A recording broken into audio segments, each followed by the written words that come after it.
Hey, Lisa Kirshner here, and I wanted to wish you a very happy holiday season, which maybe could be somewhat of a challenge sometimes.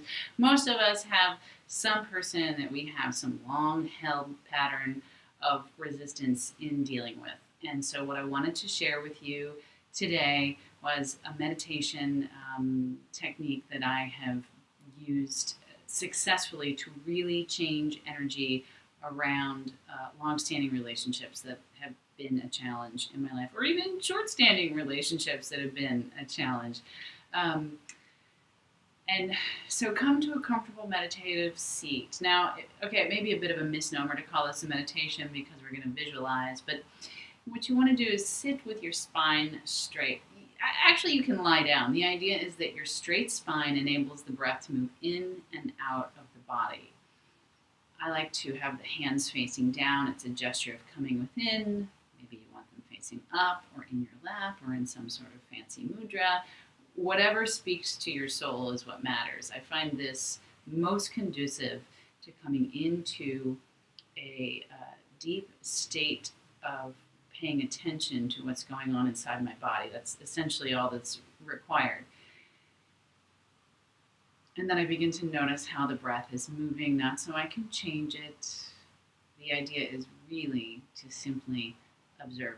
Sometimes there's a staccato sensation, or it feels stuck in one area or another. And the more I can just relax and let it be exactly as it is, the more it tends to even out.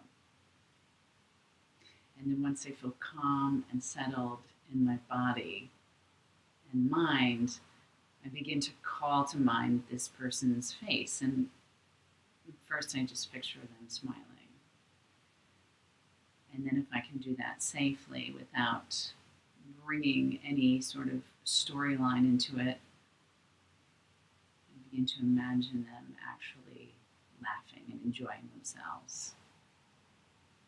And once that feels effortless, I begin to imagine myself joining in that sensation, whether it's smiling or laughing.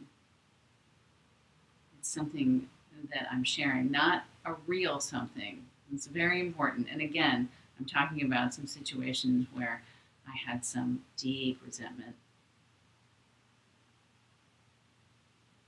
And it's just not necessary. Just like you couldn't take every bath you're ever going to take for the rest of your life today, you can't think of everything about a person every time.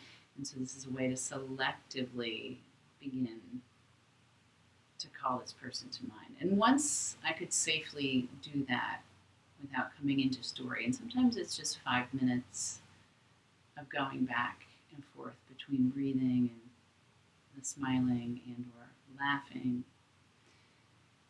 Once I could safely do that, I actually began to work on remembering situations with this person where they exhibited selflessness or kindness, generosity, or help toward me in a situation where I was a beneficiary in some way. And if I couldn't think of anything for myself, I would try to imagine what they had done for someone else and see it in the light of a much wiser, more compassionate being. And sometimes it helps to actually imagine myself physically getting up and out into the sky, and my body actually getting larger and larger, like Hanuman. I'm just completely shape shifting. And so all the people, situations, and problems get smaller. And there's an energetic sensation where I feel not affected by those things, and then I can come back down to the situation. And again, see if I can call to mind some beautiful situation that I found myself in with that person. And the intention that I set for myself is to, on interacting with that person in the future, be able to experience the feeling that I'm having while I'm picturing these things. Now, if I don't get beyond even just the laughing, that's fine. That's a huge leap forward. And I've had tremendous changes around that.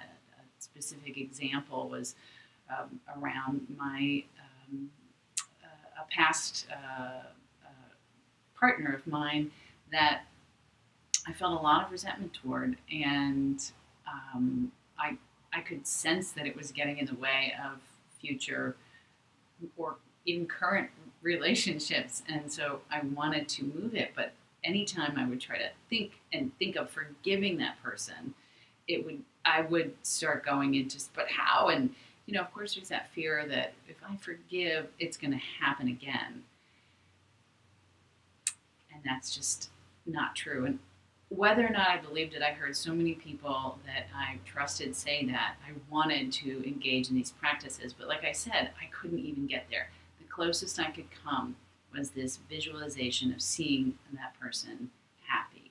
And even just doing that dramatically changed other things in my life. And so I began to practice it more and more.